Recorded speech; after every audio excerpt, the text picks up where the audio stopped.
Jets, and they are a very slight on the road, mind you, 1-point favorites, which leads us to New York Jets 7-10. They dropped 6 straight to close the season last year. Obviously, the big news, the acquisition, Aaron Rodgers, and right away people think you can flip that record to 10-7, hell, maybe even 11-6, 12-5. We've seen the photos. He's happy, he's smiling, he looks ripped. I mean, we always hear this with veteran guys. It's like the sun rising every day, death taxes, and the sun rising, right? It's best shape of their life. Listen, they got to get rid of that sour taste because it has not, it will not work out with Zach Wilson. I think they're putting all their eggs in the Aaron Rodgers basket. And I know I'm belaboring this point, and you probably know where I'm going with this. I still believe this has the makings of being the same type of situation it was with Brett Favre. He had those 5 touchdown performance against the Cardinals. They raced out. They had the big win against Tennessee. They were 8-3, and then the noodle arm, the injuries, they didn't make the playoffs. Now, I'm not suggesting that Rodgers is going to get hurt, but what I'm saying is I have a feeling this team is going to fade. I don't know. Everyone's just jumping on this. Here he comes. He's pissed off. The Aaron Rodgers FU tour. This isn't Tom Brady, man, right? I mean, Aaron Rodgers is not Tom Brady. Aaron Rodgers is an all-time great. But I think it was a little different with Brady because we've seen it so many times when you doubt. Aaron Rodgers had an opportunity against a bad Detroit team last year to beat them at home, mind you, and make the playoffs. And he couldn't get it done. And I think he barely cracked 220 yards in that loss. A big thing is this is his year 40. He's going to turn 40 this season. And is he a guy that still has it at that age? And you point out some good examples. Brett Favre had a resurgence a little bit with the Jets and then kind of fizzled at the end of the season. And we know Peyton Manning had a resurgence around this time, and then he didn't have much, even though they won a Super Bowl. Yep. His last season. And then everybody's comparing this to the Brady situation, as you said. Tom Brady, he's so unique unto himself. He was ready to roll, and remember it was the pandemic season, and he had been working from the get-go. And Rodgers has he lost the love of the game? That was the big question when he was with the Packers. He was kind of not getting along with the younger players, fighting with the front office. He and the head coach seemed to have a good rapport, but you always heard whispers about that as well. And yes, he's in New York and he's supposed to be reborn, but there's a lot of moving pieces to this team. I know that Mekhi Becton is a big piece on the offensive line. He's coming back from injury. Coming out of Louisville, he was the guy everybody thought could protect the edge of the next great offensive lineman out there. And we'll see if he can come back to full strength. But he's a guy they're really going to need. Breece Hall, they're a good young running back who's doing a great job.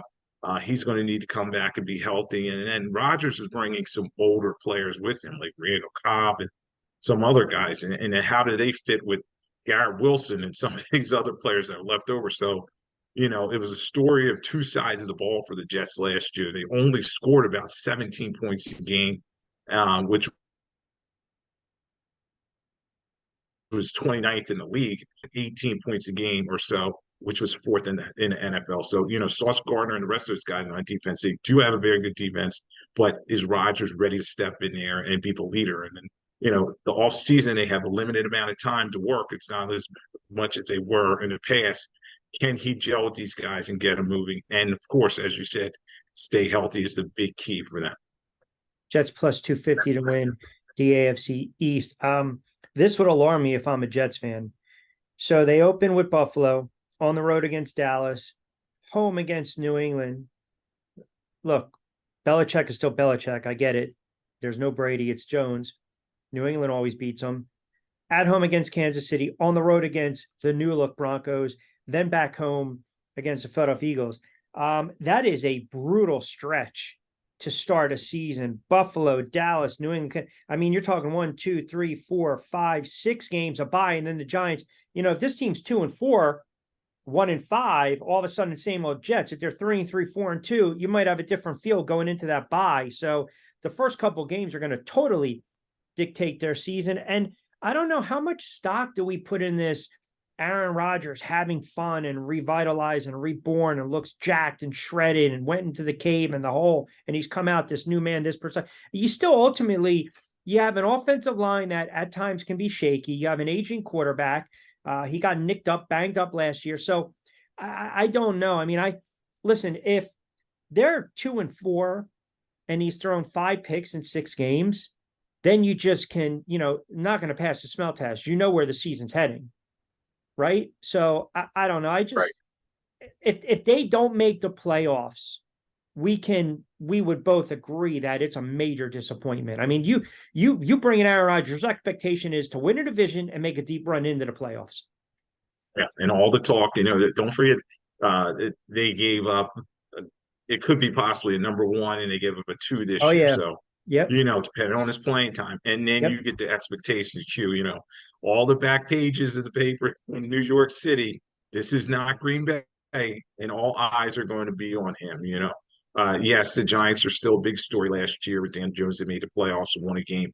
But all eyes are going to be on Aaron Rodgers, and he's been at all these public events. He was at the Knicks playoff game and all this stuff, and he's out in public and he's not as brash as he used to be. He's not surly with people, and we'll see how long this honeymoon lasts. And as you Yeah. said, those first couple games, they're buys in week 7, but when you're playing Kansas City, the Eagles, teams that were in the playoffs, and then they have their huge rivalry game mixed in there with the Patriots.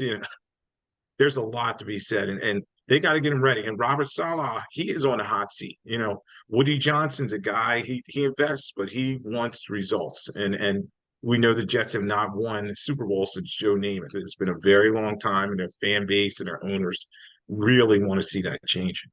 Yeah, and now remember too, they get all those primetime games as well. Tuesday edition of BYP. Rich Quinones here, Lloyd Vance join us from our good friends over at Scoots Liquors, Bait and Tackle. Come check out local craft beer selections, all the fine hard seltzers, newest ready to drink cocktails, not to mention a place for all your beer, wine, and spirits. They also offer camping supplies, crab traps, coolers, full line tackle shop.